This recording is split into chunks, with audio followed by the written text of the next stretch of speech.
Bonjour,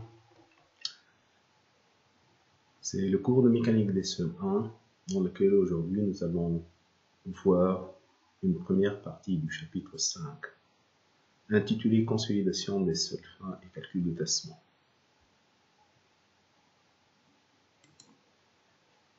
Dans ce chapitre, nous allons voir une introduction en premier lieu. Par la suite, on va parler du tassement d'un sol, les causes, les effets. Mais le point focal du chapitre sera la consolidation des sols fins saturés. Ensuite, la dernière partie va aborder les calculs de tassement et une conclusion. Et ce, dans la deuxième partie de cette présentation-là. En guise d'introduction, nous savons très bien que lorsqu'on charge un sol, on peut toujours, d'après les équations d'équilibre et le comportement, calculer les contraintes. Ensuite, à partir des contraintes, nous pouvons bien sûr, à travers la loi de comportement, calculer les déformations et ensuite déduire les déplacements. Donc, dans ce chapitre, le problème posé, c'est bien le calcul des déplacements d'un chargement d'un ouvrage. Donc, le point focal, c'est de déterminer le déplacement vertical. C'est la composante essentielle qui s'appelle le tassement, parce que dans la plupart des cas, les chargements apportés au sol sont souvent des charges verticales. Le tassement qui va être noté S, comme on le voit ici à partir de cette équation, c'est donc l'intégration de la déformation verticale sur une certaine profondeur, 0h, bien sûr, c'est la profondeur où le sol va tasser. Donc, du point de vue pratique, le tassement que l'on calcule doit être dans une marge admissible. Alors, pour résoudre ce problème, si on considère l'approche simple, on suppose que le sol est élastique linéaire, c'est-à-dire qu'il aura deux paramètres connus, le module de Young et le coefficient de Poisson, mais cette approche n'est pas toujours réaliste en raison de la constitution d'un sol.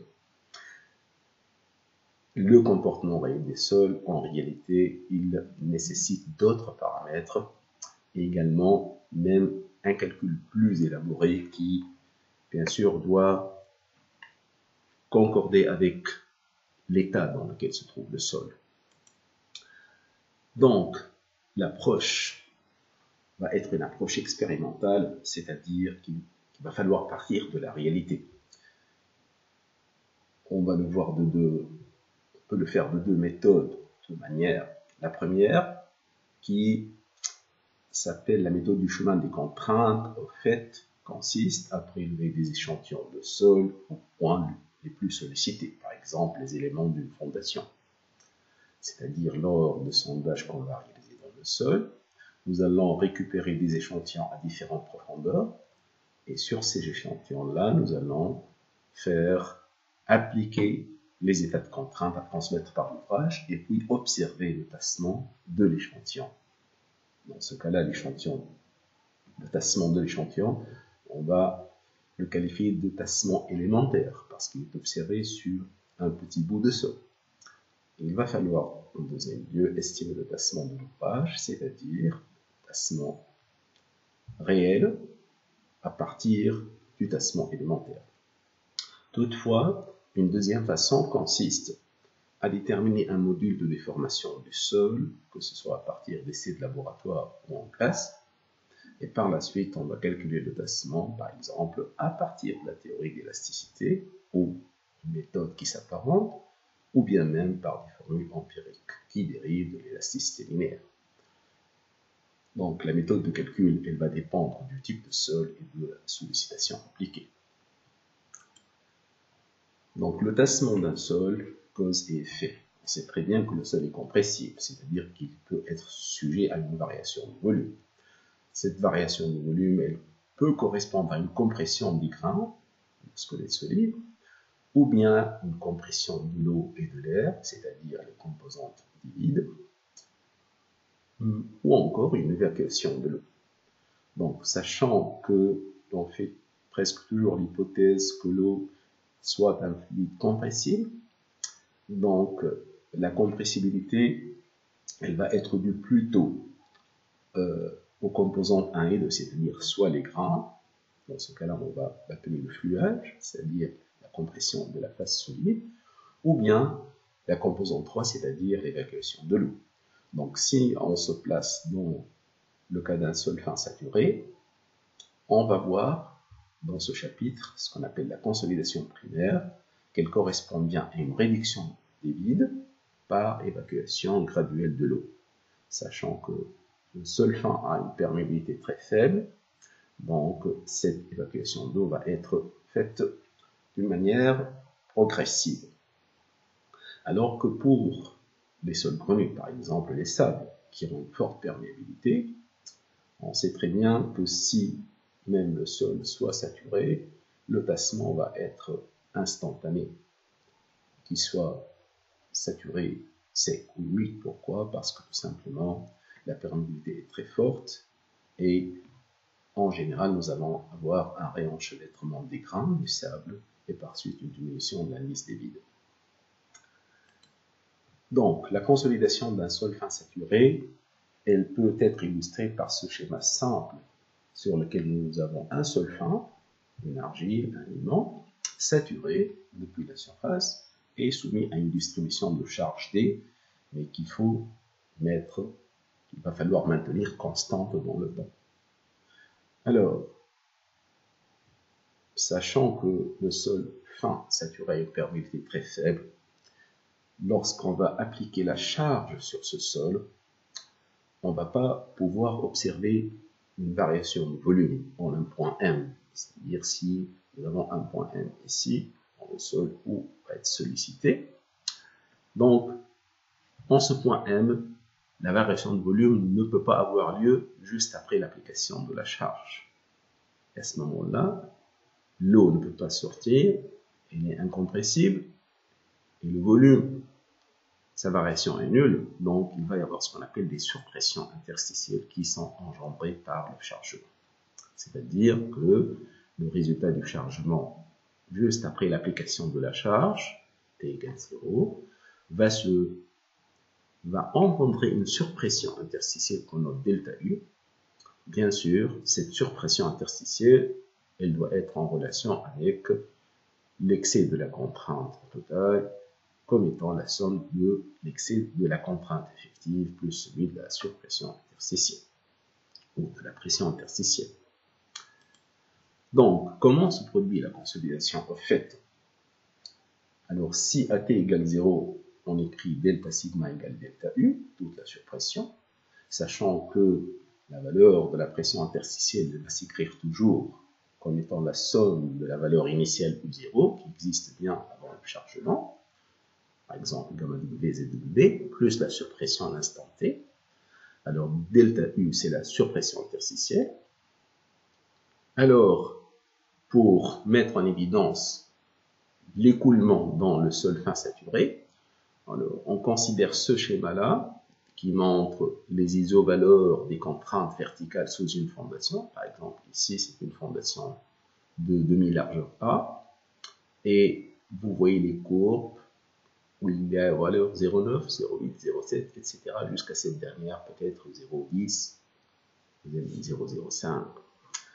Alors, si je prends, bien sûr, deux points M1 et M2, mais qui sont situés sur la même horizontale, qu'on place ici, alors on voit très bien, en mettant l'origine des z égale 0, et on applique l'équation de la charge hydraulique que vous avez vu dans le chapitre précédent, il est bien facile de vérifier que, puisque z est le même ou est égal à 0, donc nous allons avoir juste la pression interstitielle, mais ces deux points sont sur la même cote, donc ces deux points ont la même valeur initiale, donc la différence, la surpression interstitielle, comme elle va se transmettre directement vers la contrainte totale, on voit très bien que l'excès de la surpression interstitielle n'est pas le même sur Z constant, parce que les deux excès de contrainte sont différents. Vous voyez ici, en M2, ça serait 0,8 par exemple, en M1, elle sera peut-être autour de 0,2.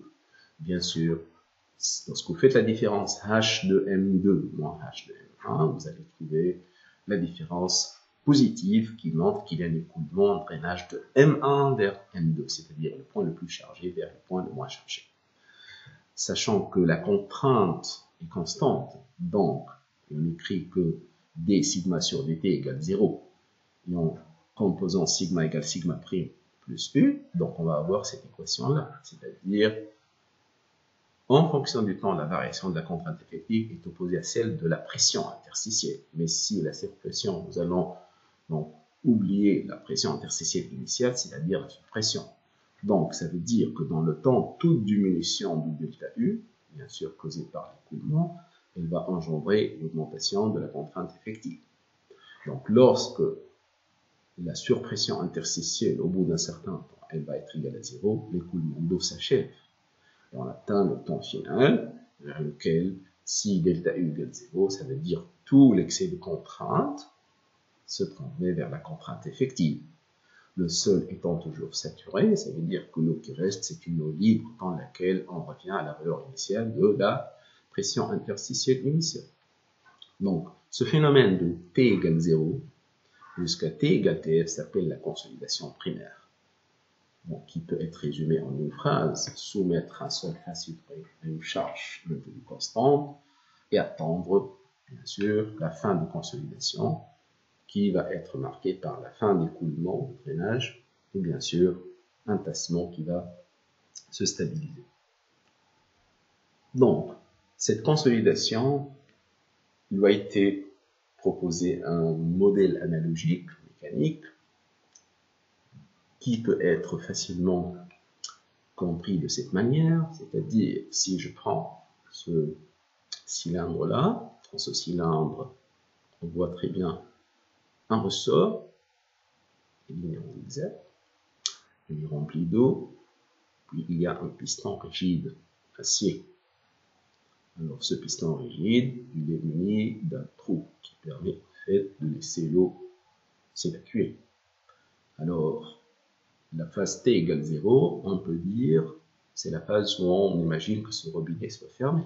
C'est-à-dire, si vous appliquez une force P sur ce système, le fait qu'il n'y a pas de drainage, ça veut dire pratiquement toute la contrainte du AP va être transmise par l'eau. En fait, le piston est pratiquement en contact avec l'eau et le ressort ne va prendre rien.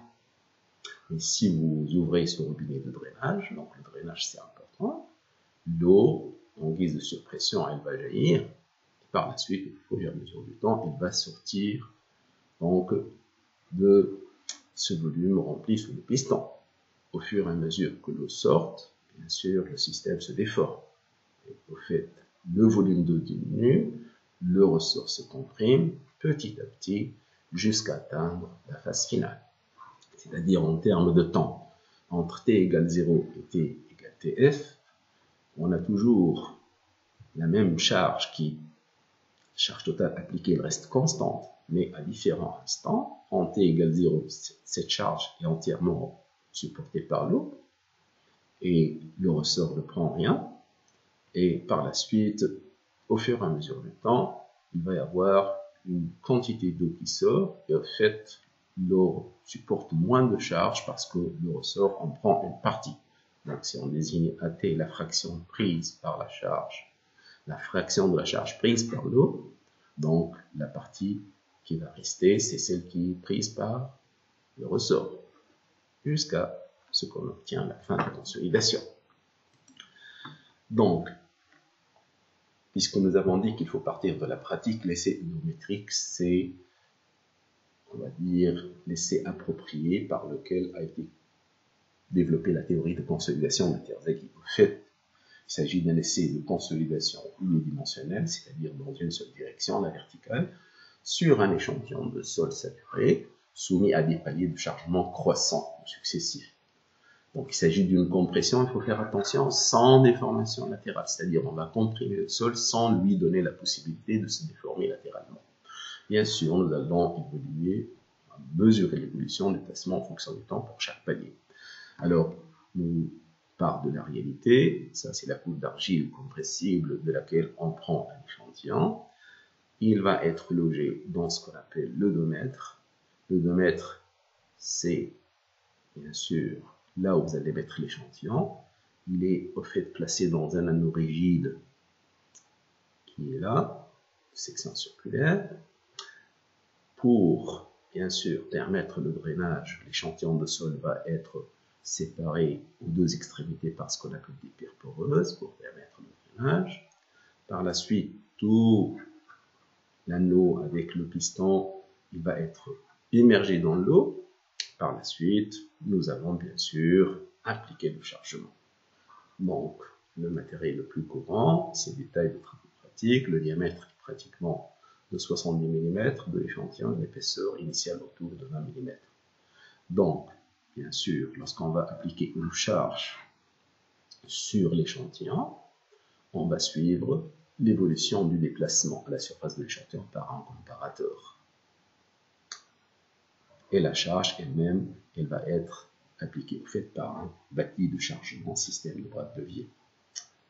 Donc, pour l'essai isométrique en termes de contraintes et de déformation, si nous avons une force verticale Q appliquée au moyen du piston sur l'échantillon de section S, on va avoir un état de contrainte homogène dans cet échantillon. La contrainte verticale est principale, c'est Q sur la section transversale. La déformation latérale est nulle, donc c'est-à-dire pas de déformation horizontale. Et la déformation axiale sera delta H, qui est le déplacement vertical mesuré, c'est-à-dire le tassement divisé par l'épaisseur de l'échantillon. Donc, qu'est-ce qui va se passer? Lorsqu'on va maintenir sigma constant, au fait, il va y avoir, bien sûr, l'évolution du tassement, ici, la déformation axiale, même chose, en fonction du temps. Donc, et on va obtenir, au fait, pour différents paliers de chargement sigma égale constante, des courbes qui donnent l'évolution du tassement en fonction du temps. Alors, d'après ce qu'on a dit, il faut tout simplement visualiser la consolidation primaire. Au fait, la consolidation primaire, c'est le phénomène qui dure de t égale 0 à t égale tf. Et au cours de cet intervalle de temps, le tassement se produit jusqu'à atteindre SF, c'est-à-dire le tassement final, qui correspond à TF. C'est le tassement final de la consolidation.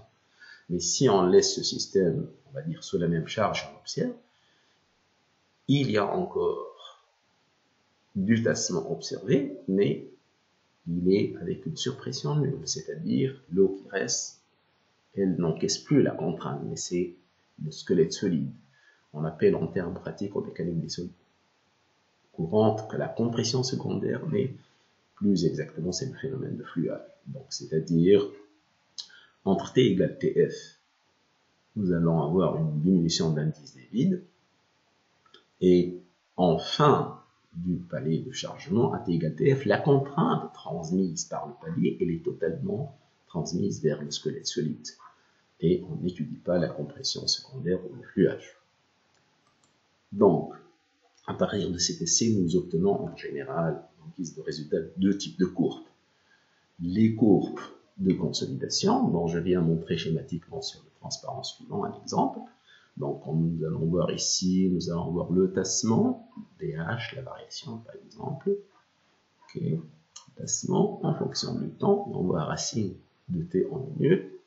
On peut tracer notre courbe, il va y avoir le tassement en fonction du log de t. Vous voyez que l'échelle est logarithmique, 0, 1, 1, 1, 10, 10, 100, etc. Donc, à partir de ces courbes, nous allons déterminer un paramètre important qu'on va évoquer. Alors, la deuxième courbe, à partir de ces deux métriques, elle est la plus importante, qui s'appelle la courbe de métrique. Rappelez-vous bien que nous avons dit que sous chaque incrément de charge maintenu constant, par exemple, qui correspond à un point de cette courbe, donc, lorsqu'on a appliqué pratiquement sur cette courbe bleue une contrainte autour de, disons, 25 kPa, pendant 24 heures, l'indice des vides est devenu 0,48 par rapport à l'indice des vides qui était un peu plus petit, qui correspond à la charge qui l'a précédé, et ainsi de suite. Ici, c'est lorsque le palier de charge est passé aux environs 0,6 et l'indice des vides diminue. Donc cette courbe s'appelle la courbe E de métrique, qui au fait donne la valeur de l'indice des vides enregistré en fonction de l'incrément de charge. Dans ce cas-là, c'est un échantillon de sol qui se trouve dans une zone côtière, c'est-à-dire le sol est saturé de sfax. Donc, comme vous voyez, à partir de cette courbe, on détermine des valeurs E0, l'indice des bits initial, CC, l'indice de compression, on va le préciser, et sigma prime, la contrainte de préconsolidation. C'est-à-dire, cette courbe elle est importante parce qu'elle permet d'avoir déjà 3 paramètres que nous avons utilisés. Nous montrons le résultat d'un essai odométrique sur un sol un peu différent. Il s'agit d'une base de Tunis reconstituée.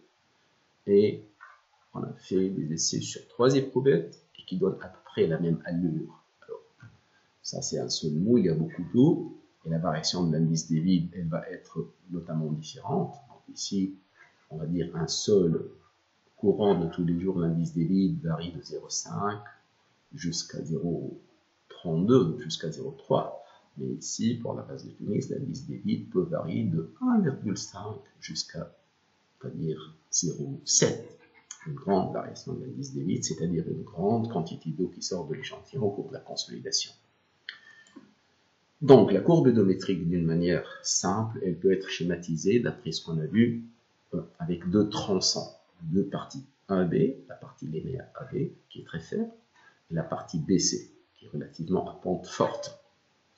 Alors, dans cette partie BC, on mesure ce qu'on appelle l'indice de compression, CC. La pente de cette courbe, dans le diagramme E, l'aube de sigma prime s'appelle l'indice de compression. Lorsqu'on fait une décharge, ça veut dire on va diminuer la charge appliquée par palier aussi. Donc le sens de la flèche, comme ça veut dire en charge. Le sens de la flèche, comme ici, ça veut dire en décharge. Et par la suite en recharge, etc. Alors ici, on mesure l'indice de gonflement. C'est-à-dire, au fait, si on décharge le sol, on aura le phénomène contraire, c'est-à-dire le sol va se décharger, il peut y avoir de l'eau qui rentre. Donc, on va dire que cette partie-là représente en quelque sorte l'élasticité du sol. Alors que pour le cas d'un sol vierge, comme la base de Tunis reconstituée, ce sol n'a pas été soumis préalablement à un chargement. Au fait, lorsque vous allez le charger, vous n'allez pas obtenir 2 portions A et B. Vous allez obtenir une seule portion A, D, B, qui veut dire que l'échantillon n'a pas connu une contrainte durant son histoire, qu'au fait, plus vous le chargez, plus il va passer. Alors, ceci nous amène à parler de la contrainte de préconsolidation. Au fait, cette contrainte de préconsolidation, sigma prime P ou C, elle renseigne sur l'histoire du chargement du sol. Au fait, c'est la valeur de la contrainte effective maximale que le sol ait subi durant son histoire. La courbe odométrique, elle rend compte du maximum de la contrainte effective exercée sur l'échantillon, bien sûr, à l'endroit où il a été prélevé. Donc, approximativement, sigma prime C, elle correspond au coude de la courbe odométrique. C'est-à-dire, si nous allons revenir à cette schématisation de la courbe odométrique, le coude entre les 2 tronçons A, B et BC, c'est à peu près sigma prime C. Ce n'est pas exactement comme ça pour la détermination. Donc, qu'est-ce qu'il va falloir faire? Il va falloir comparer la contrainte maximale sigma prime C à la contrainte effective réelle où l'échantillon a été pris. Et de ce fait, nous allons avoir 3 possibilités. C'est-à-dire, notre sol sera dit surconsolidé, or consolidated, lorsque la contrainte de préconsolidation est bien supérieure à sigma prime D. C'est-à-dire, si je prends un échantillon à 10 mètres de profondeur pour un échantillon de sol de poids volumique total, donc gamma prime égale à 10, on va avoir sigma prime C supérieur à 100, par exemple 130. Si on se rend compte que sigma prime C est très voisine de sigma prime 0 en termes pratiques, ça veut dire que le sol est normalement consolidé. Toutefois, le cas particulier où sigma prime C est inférieur à sigma prime 0 a été rencontré. C'est-à-dire, il correspond au sol un peu récent, c'est-à-dire dont la consolidation au fait n'est pas encore terminée sous l'action même de leur propre poids. Donc cette possibilité numéro 3, elle existe bien que un peu rare dans la pratique. Donc, pour comprendre la consolidation, pour résoudre le problème de la consolidation, on va introduire ce qu'on appelle le degré de consolidation. Alors, puisque la consolidation elle peut être comprise par la dissipation de la surpression interstitielle, nous pouvons écrire que ce paramètre U, le degré de consolidation qui s'exprime en pourcent, il est tout simplement égal à 1 moins la surpression interstitielle à un temps t divisé par la valeur initiale. En fait, à l'instant t égale 0, nous avons dit que la valeur initiale c'est delta U. Donc si je mets delta U égale delta UI, ça veut dire que U égale 0. Ça veut dire que à l'instant t égale 0, la consolidation ne s'est pas produite. Alors que si je prends t égale tf, nous avons bien dit que la surpression s'annule. Donc si elle s'annule, ça veut dire que U va être égal à 100%. Et on comprend un peu le degré de consolidation en termes de surpression. C'est un peu la valeur de la surpression qui existe encore dans le sol pour traduire le degré de consolidation. Alors, la définition 2, elle repose sur la définition du tassement. Comme on a dit que le tassement à un instant t, c'est-à-dire en phase de la consolidation, ce tassement ST, lorsqu'on le rapporte au tassement final, c'est-à-dire le tassement de consolidation, donc il va donner le degré de consolidation directement, parce que tout simplement à l'instant t égale 0, il n'y a pas de tassement, donc U égale 0, alors que l'instant t égale tf, s égale stf, donc U égale 1. Donc ça veut dire que cette notion de degré de consolidation permet de prévoir l'évolution du tassement au cours du temps. Donc le problème qu'on a ici, ce n'est pas uniquement un problème de calcul du tassement, mais il faut voir ou prévoir l'évolution du tassement de consolidation au cours du temps. Donc, ce qui nous amène à parler de la théorie de Terzaghi, d'ailleurs, Terzaghi, qu'il a développé cette théorie à partir de l'essai eudométrique qu'on a vu. Donc, les hypothèses pour étudier cette évolution de tassement sont les suivantes. Les hypothèses que l'on connaît à partir de l'hydraulique des sols, à savoir que le sol est homogène et saturé, l'eau et les grains solides incompressibles, et la loi de Darcy reste valide. Alors, les hypothèses suivantes sont celles de l'essai eudométrique, qui dit tout simplement que la compression du sol elle est unidimensionnelle et que l'écoulement d'eau est vertical uniquement. Mais il y a une simplification d'un résultat que nous avons vu. Au fait, on considère une linéarité entre la contrainte effective et l'indice des vides. Nous avons vu tout à l'heure dans l'axe E log de sigma prime qu'il y a une partie linéaire. Alors, Terzaghi introduit ce qu'on appelle ce coefficient AB, le coefficient de compressibilité qui, au fait, moins dE sur des sigma prime parce que dE est négative pour avoir AB positif. Et bien sûr, la dernière hypothèse, c'est que tous les paramètres du sol restent constants au cours de la consolidation primaire. Donc, cette théorie de consolidation, elle se base d'une manière simple, en fait, comme il a été vu dans le chapitre hydraulique des sols. Si je prends un élément de sol, un élément, c'est-à-dire un échantillon de sol d'épaisseur dz, dans la section vaut 1, donc il s'agit au fait de faire un bilan entre les volumes d'eau qui entrent, par exemple, du côté inférieur de cet échantillon, ici en Z, et le volume d'eau qui en sort par l'extrémité supérieure, où la vitesse est Vz plus dVz sur dz. C'est-à-dire que puisque au cours de la consolidation, nous avons une variation de volume d'eau, donc des vides, puisque le sol est dû à la consolidation, ça veut dire qu'au fait, la variation du volume des vides, c'est la différence entre les volumes d'eau sortant et entrant de cet élément de sol. Comme on a vu, on obtient V. Donc V extérieur au sortant, moins V rentrant intérieur. Nous allons avoir cette quantité-là. Alors, la théorie de consolidation, comme elle est basée sur l'essai eudométrique, on peut définir ce qu'on appelle le module eudométrique à partir de cet essai. Au fait, comme la section est constante, delta V sur V et delta H sur H, mais au fait, c'est delta N, c'est-à-dire la porosité.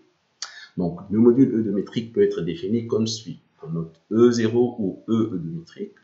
Pour simplifier, on va mettre E0. C'est moins delta sigma prime sur delta H sur H. Au fait, delta H sur H, c'est epsilon Z. Donc, c'est comme si on écrivait delta sigma égale E delta epsilon, ou epsilon.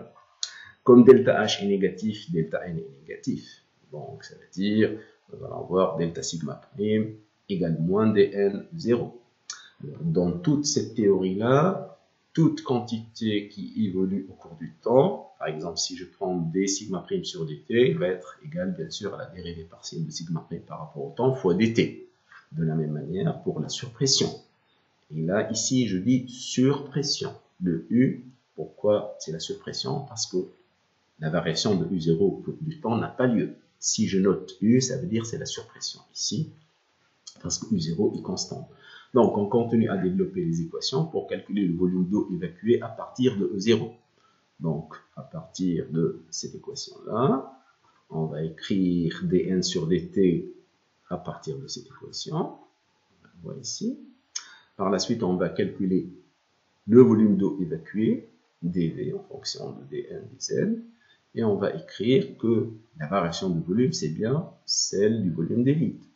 Donc, ça veut dire qu'on va aboutir à cette équation-là. dV sur dt égale moins 1 sur E0 du sur dt fois dz. Alors, maintenant, si on va utiliser l'équation de la charge hydraulique et la loi de Darcy, nous allons faire le bilan d'écoulement vertical. D'accord? Bon, ceci, bien sûr, en faisant la différence d'une manière similaire à ce qui était précédent dans le chapitre hydraulique des sols. Donc, en fait, la variation de volume au cours du temps va être la différence entre les volumes d'eau, le volume, le débit par unité de temps. D'accord?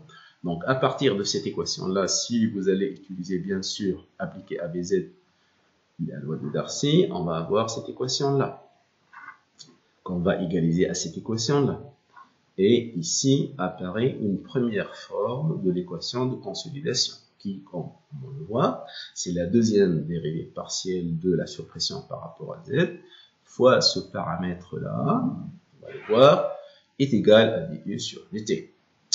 Cependant, nous allons encore écrire la variation de l'indice des vides. En fonction du temps, c'est bien la variation du volume des vides sur Vs.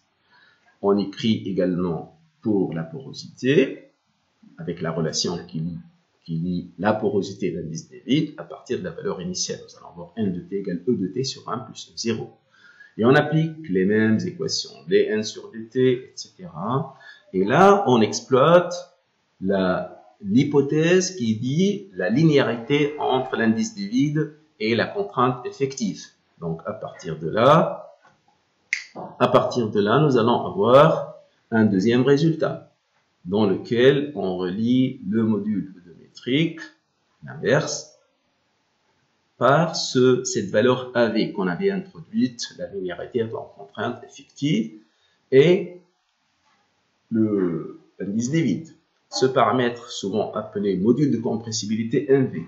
Donc, c'est-à-dire, lorsqu'on va identifier encore à partir de cette équation, nous allons retrouver l'équation sous la forme suivante, c'est-à-dire du sur dz2 égale du sur dt, au fait, est égal à la proportionnalité, c'est CV. CV, à partir de ces deux équations-là, c'est-à-dire celle-ci et celle-là, va être égal à K fois 1 plus E0 sur AV gamma W. Alors, bien sûr, il ne s'agit pas de calculer CV à partir de ces fonctions-là, mais ce coefficient, on le mesure lors de l'essai métrique à partir des courbes passement-temps. Donc, maintenant, pour résoudre l'équation de consolidation, nous avons besoin des conditions aux limites dans l'espace et dans le temps. Bien sûr, celle de l'essai métrique. Avant tout, nous allons considérer une couche de sol d'épaisseur H, limitée à sa partie supérieure par une surface perméable et à sa partie inférieure par une surface imperméable. Donc, ce modèle, si on fait attention, c'est la demi-épaisseur de l'échantillon qu'on a vu dans le 2 mètres. Parce que c'est un problème symétrique. Vous avez des pierres poreuses en haut, des pierres poreuses en bas. Si vous divisez l'échantillon en deux, l'épaisseur totale, vous allez avoir donc la moitié de le 2 mètres, ce modèle qu'on considère. Alors, bien sûr, pour nous, avant le chargement du sol, la pression interstitielle, elle doit avoir une distribution initiale, comme on l'a dit, I égale gamma W fois Z. Ici, c'est Z parce que tout l'échantillon est saturé. Donc, ce qui est bien clair, c'est que pour Z égale 0, c'est-à-dire à ce niveau-là, toujours la pression ou la surpression interstitielle est égale à 0. Alors que pour Z égale à H, il y a un niveau imperméable. Ça veut dire tout simplement que ce niveau imperméable, ça veut dire que l'eau ne peut pas passer. Donc, si vous écrivez Vz égale 0, à partir de l'équation de la charge hydraulique, vous allez avoir dU sur dz égale gamma W. Et ceci, quel que soit T. Sachant que l'application instantanée de la charge à T égale 0 va nous donner une variation de la surpression, bien sûr, qui va dépendre de Z. C'est-à-dire, sur ce schéma-là, la distribution d'équilibre U égale gamma WZ, c'est la valeur initiale de la pression interstitielle avant le chargement. Et là, c'est la courbe qui donne l'évolution de la pression interstitielle qui est égale à gamma W fois Z U0 plus delta UI. Donc, ça veut dire, pour T égale 0, nous allons avoir, en guise de condition initiale, une équation du type U égale gamma WZ, c'est la valeur U0 plus delta UI. Donc, l'équation différentielle à résoudre, partant bien sûr du fait que CV s'écrit comme ça, alors il faut trouver une solution générale qui est définie à une fonction linéaire de Z près, bien sûr qui correspond à la position d'équilibre de la pression interstitielle. Donc, il faut chercher l'évolution de la pression interstitielle comme étant delta U égale U moins gamma W fois Z. Alors, en termes de suppression interstitielle, on peut dire que l'on résout cette équation-là, avec les conditions aux limites qu'on a vues. C'est-à-dire, on précise que U, c'est la surpression interstitielle. Donc, pour cela, nous allons introduire un facteur temps qu'on note TV. Ce facteur temps, au fait, il est égal à CV, le coefficient de consolidation, fois T sur H au carré. Et la coordonnée réduite, au lieu de Z, nous allons prendre Z sur H, c'est-à-dire la mi-épaisseur de l'échantillon. Donc, si on revient, bien sûr, à l'équation en guise de surpression, on peut obtenir une équation en fonction des nouvelles variables, c'est-à-dire la coordonnée réduite, grand Z, et le facteur temps. C'est-à-dire, au lieu d'avoir des U de delta U sur des Z2, petit Z2, nous allons avoir des grands Z2, et au lieu d'avoir CV fois D2 delta U sur dt, nous allons avoir du sur dtv, c'est-à-dire nous allons avoir une équation, on va dire, un peu différente où la proportionnalité ne va plus avoir lieu. Bien sûr, on écrit les conditions limites en termes de la suppression de la même manière, pour z égale h, ou grand Z égale 1, Z sur H, et delta UF de Z pour T égale 0. C'est-à-dire que ici, nous allons avoir un peu les conditions limites en termes des nouvelles variables, grand Z et TV, c'est-à-dire la coordonnée réduite et le facteur temps. Donc, la résolution, bien sûr, de ce problème, elle va, de ce problème, c'est-à-dire de la suppression, va donner à peu près une solution, une schématisation comme cela. C'est-à-dire, si H est la demi-épaisseur de l'échantillon, à l'instant T égale 0, sigma, la contrainte totale, est égale à U. Donc, nous sommes ici. Comme étant ici, U est égal à 0, et en bas, la contrainte sigma, elle est égale à la surpression. Donc, nous allons avoir une diminution de la pression en fonction du temps, avec des courbes qui ont une allure comme celle indiquée ici. Alors, ici, la courbe, son intersection avec l'horizontale est toujours verticale. Ceci correspond bien, donc, au fait qu'il n'y a pas d'écoulement. C'est-à-dire, l'écoulement est empêché, les Z égale 0. Donc, à partir de cette représentation simple, coordonnée réduite et facteur temps, donc, au fait, on arrive à formuler par l'équation de cette équation de consolidation en termes de série de Fourier sous cette forme-là. Et on voit très bien que la surpression interstitielle, elle dépend de TV, elle dépend de Z. Donc ici, c'est les séries de Fourier. Et on voit ici sigma la contrainte, et TV en particulier le facteur temps. Donc ça veut dire que la solution analytique de l'équation de consolidation, on l'a trouvée d'une certaine manière, donc sous cette forme-là, sous forme de développement de série de Fourier. Alors, si on revient maintenant au fait que la déformation verticale dans le temps est régie par la contrainte effective transmise à l'échantillon sur le module eudométrique, On écrit que le tassement, c'est l'intégrale de cette quantité-là. Vous voyez ici, on intègre 0h de z. En fait, on arrive à écrire, bien sûr, après avoir mis que sigma prime égale sigma moins u, on peut obtenir le tassement S de t comme ça. Mais bien sûr, l'intégrale de sigma de t qui est constante va nous donner ce terme-là, sigma h sur e. Et S de t va être au fait, donc cette quantité-là, sigma h sur E0 moins somme de 0h de U de t sur E0 dz. Sachant que cette quantité-là, c'est le tassement final, c'est-à-dire lorsque toute la suppression est dissipée. Donc, nous allons avoir, grâce à la linéarité entre epsilon, z et sigma prime, au fait l'expression de U de TV. Si on voit très bien, si on exprime que U de TV égale ST sur SF, donc l'équation qu'on vient de trouver sur le transparent précédent, c'est-à-dire S de T égale sigma H E0 moins cette quantité-là, va nous donner au fait le degré de consolidation que nous avons donc introduit sous forme de la dissipation de la suppression interstitielle. Au fait, le degré de consolidation, c'est l'aire assurée entre UZTV et U égale 0. C'est-à-dire, si on revient encore au transparent précédent, c'est-à-dire le degré de consolidation, c'est un peu la surface qui est blanche ici. Tout ce qui n'est pas consolidé, c'est la partie ombrée. Tout ce qui est consolidé, c'est la partie donc, qui à partir de sigma égale à U jusqu'à cette courbe-là. Donc, d'une certaine manière, on arrive à comprendre un peu le phénomène de consolidation par cette notion de degré de consolidation. Encore, bien sûr, le degré de consolidation, lorsque vous remplacez, bien sûr, la valeur de U, en termes de série de Fourier, vous pouvez trouver même l'équation de U ZTV, bien sûr, qui peut représenter sous forme d'ABAC. Alors, on rappelle encore que CV est déterminé à partir de la série métrique, une courbe tassement temps, et que ce TV facteur temps est égal à CV fois T sur H au carré. H, c'est la demi-épaisseur de l'échantillon, mais en termes pratiques, c'est la distance de drainage. Parce que nous avons vu que si l'échantillon est divisé par 2, donc ça veut dire que l'écoulement peut partir du centre de l'échantillon vers l'une des extrémités.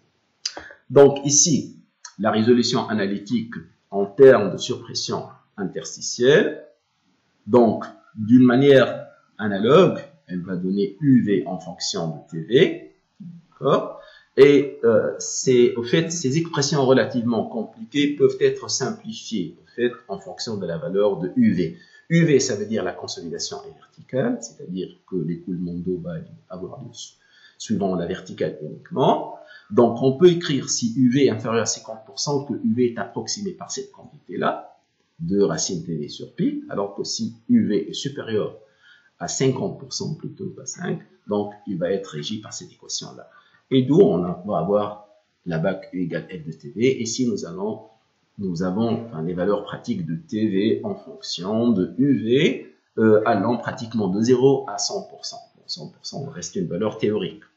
Donc, la distance de drainage, il faut bien expliquer cette notion-là importante. Au fait, la distance de drainage, c'est tout simplement la distance maximale que parcourt l'eau lors de la consolidation pour atteindre une couche perméable, c'est-à-dire suivant le chemin le plus court. En fait, si on part des conditions de l'essai métrique, si on a une couche de sol compressible, mais au fait d'épaisseur H, et nous avons deux niveaux drainants de part et d'autre, c'est-à-dire au niveau supérieur, nous allons avoir une couche perméable et une autre vers le bas. Ça veut dire que les flèches en noir marquent bien l'écoulement de l'eau pratiquement du milieu de la mi-épaisseur de l'échantillon, soit vers le haut, soit vers le bas. Donc cette distance petit h égale à h sur 2 dans ce cas-là.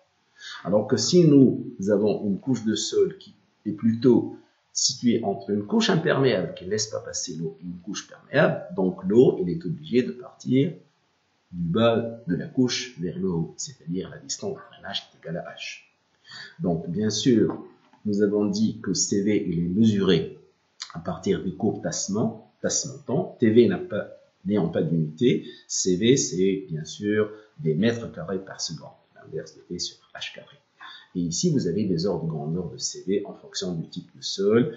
Kaolinite, illite, montronite sont des argiles. Argile sableuse, c'est un sol intermédiaire, comme pour le limon. Donc vous avez des valeurs approximatives compte tenu de plusieurs essais. Donc, pour terminer cette première partie-là, on illustre un peu le tassement, comment il se produit en fonction du type de sol, et pour tous les cas, le sol est saturé grâce à cette couleur en bleu. Donc, c'est-à-dire, si on charge un gravier qui est un sol grenu, nous voyons très bien que le tassement, en fonction du temps, avant tout, le tassement, il est faible, mais pas significatif, et que pratiquement, il atteint sa valeur maximale juste après le chargement. Alors que si on considère un sol limonosaturé, c'est-à-dire au fait il y a une partie de sol fin, et il y a bien sûr des éléments grenus, le tassement il est un peu plus important. Mais ce tassement-là, il n'est pas très vite atteint, c'est-à-dire il y a une petite période, et par la suite il va être, on va dire, quasiment constant, parce qu'il est bien sûr un sol intermédiaire. Alors, si on passe à un sol argileux saturé, le sol argileux saturé, composé par des particules un peu, certaines orientations privilégiées, donc vous allez avoir un tassement beaucoup plus important comparé au gravier, comparé au sol limoneux, c'est-à-dire plus le sol a des particules fines et il est saturé, plus le tassement est important. Alors, le tassement de consolidation primaire, il va durer un certain temps. Par la suite, vous allez avoir le tassement de fluage ou la consolidation secondaire. Donc, encore pour un sol argileux, disons, donc ici on voit exactement, peut-être limoneux, c'est-à-dire il est encore fin. Donc le tassement comparé à celui qui l'a précédé, il est beaucoup plus important, d'accord? Il est beaucoup plus important. Et juste pour comprendre la différence entre les sols velus et les sols fins, pour les sols fins, nous avons cette différence entre les deux flèches, la courbe en rouge et la courbe en noir, c'est le tassement de consolidation secondaire. Donc il existe, le tassement de fluage, il existe pour les sols fins, alors que quasiment dans le plan pratique, sur le plan pratique, il n'existe pas pour les sols velus. En effet, il y a une chose très importante pour tous les cas de figure, vous avez donc un orifice pour permettre l'eau de quitter l'échantillon, c'est-à-dire au cours du processus de consolidation, le sol il est dans des conditions drainées. Donc ce qui achève bien la première partie. Je vous remercie de votre attention.